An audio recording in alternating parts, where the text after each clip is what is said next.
Your web control system can be very secure. It's certified to be used in government and military facilities. However, your system is only as secure as your passwords. If you put your passwords within easy reach of anyone who can log in, you are jeopardizing the security of your system. Now, why would we want to restrict access?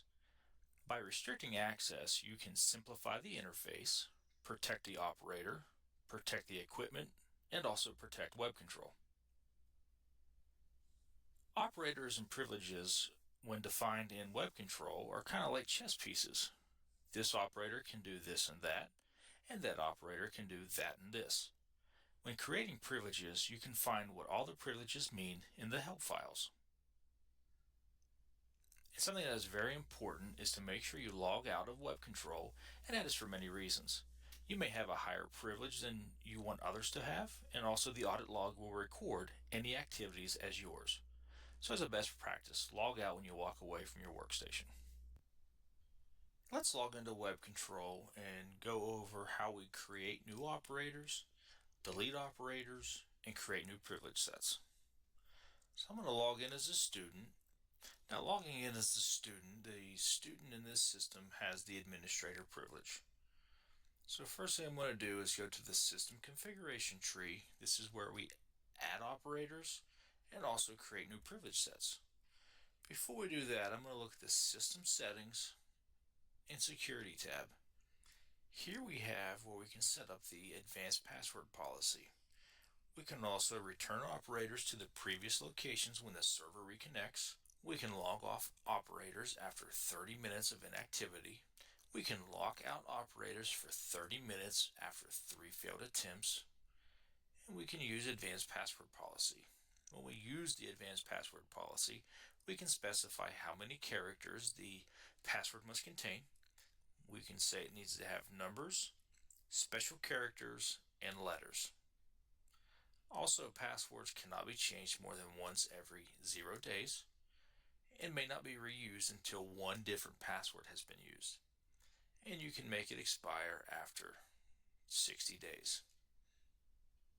Now, once I have this set up, let's first create a new privilege set.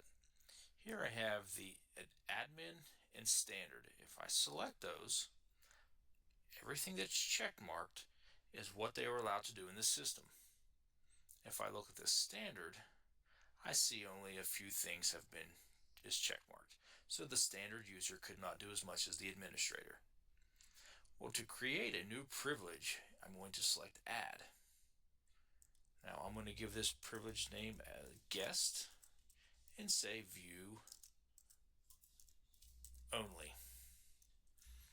And once I have that defined, I'm going to make sure everything is unchecked and only checkmark access geographic locations.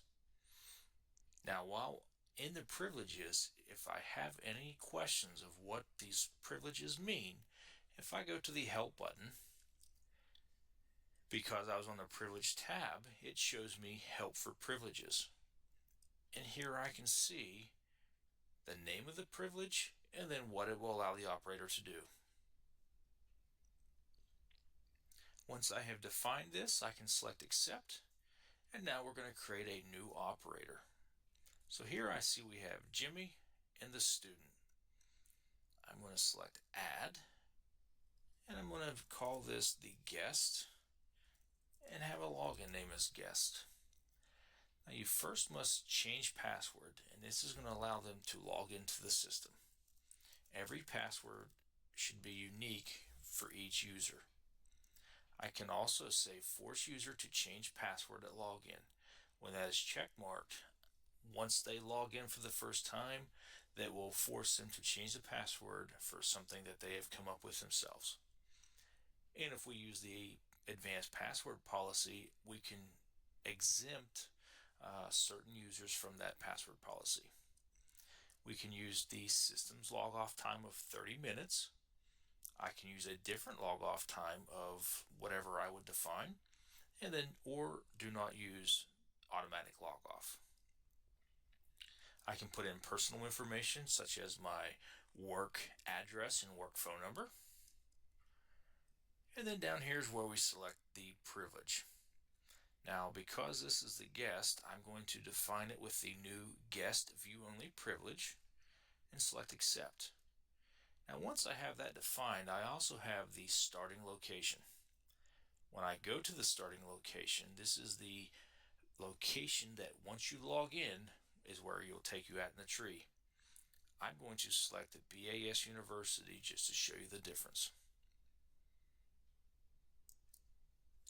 Now I'm going to come to our system menu and log out. And now I'm going to log in as the guest. And now that I'm logged in, I can see my thermographic colors. I can go throughout my entire system and notice I can still select, but all I can do is view. I cannot change any of these set points. If I go to my properties tab, I see everything is grayed out.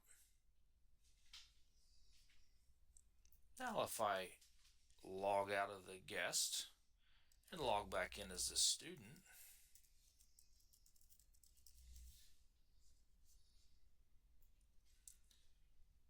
and select login,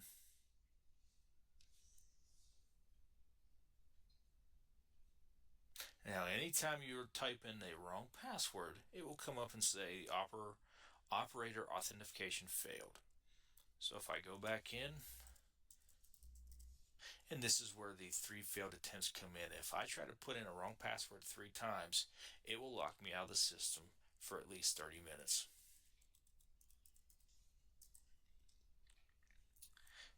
And now here I'm back as the administrator, and if I go to the media center, I can see I can change the set points. And if I go to the properties page, back to the IO points, now these boxes are not grayed out.